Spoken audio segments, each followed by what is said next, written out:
Rail এক ক্রান্তিকাল চলছে এবং রেলের বর্তমান যে অবস্থা এইভাবে চলতে থাকলে আগামী 2 বছর রেল একেবারে অচল হয়ে পড়বে।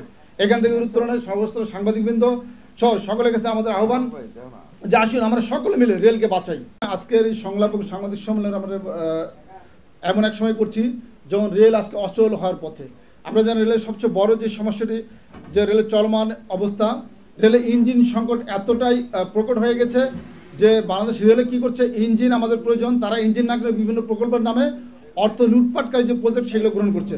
অথচ রেলের সবচেয়ে বেশি প্রয়োজন এখন ইঞ্জিন, কোচ এবং রেল লাইন সংস্কার। কারণ ইঞ্জিন, কোচ এবং রেল লাইন যদি ঠিক থাকে তাহলে রেলের উন্নয়ন হবে, রেলের কর্মচারীরা বাঁচবে এবং দেশের অর্থ অপচয় কমে আসবে। কিন্তু আমরা লক্ষ্য করছি ইদানিং রেলপথ মন্ত্রণালয় এবং বাংলাদেশ রেলওয়ে এবং অর্থ মন্ত্রণালয় এবং জনপ্রশাসন মন্ত্রণালয় এই যে রেলকে যদি রেল পরিচালনা না করে জনপ্রশাসন এবং অর্থ মন্ত্রণালয় পরিচালনা করতে যায় তাহলে রেল কখনোই সঠিকভাবে পরিচালিত হবে না। পাশাপাশি আমরা আরেকটু আপনারা জানেন যে রেলের নিয়োগ বিধিমালা রয়েছে, সেই নিয়োগ বিধিমালাটি বিতর্কিত এবং সাংঘর্ষিক। এই বিধিমালাটি সংশোধনের জন্য একটি কমিটি গঠন হয়েছে 2021 সালে।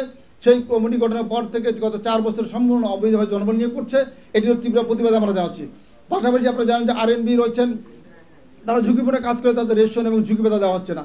টিএলআর যারা রয়েছে, অস্থায়ী গেটকিপার আছে, তারা দীর্ঘদিন চাকরি করলে তাদের চাকরি স্থগন করা হচ্ছে না। এবং পাশাপাশি রেলের পোষ্য যারা আছে, আপনারা জানেন 1947 সাল থেকে পর্যায়ক্রমে পোষ্যরা তাদের অধিকার পেয়ে আসছে। আগে ছিল 100% কোটা, অর্থাৎ সাব স্টুডেন্ট নিয়োগ ছিল। একজন কর্মচারী যখন অবসরে যাবে তখন তার পরিবারের একজন সন্তান সাব স্টুডেন্ট নিয়োগ, তাৎক্ষণিক নিয়োগ পাবে।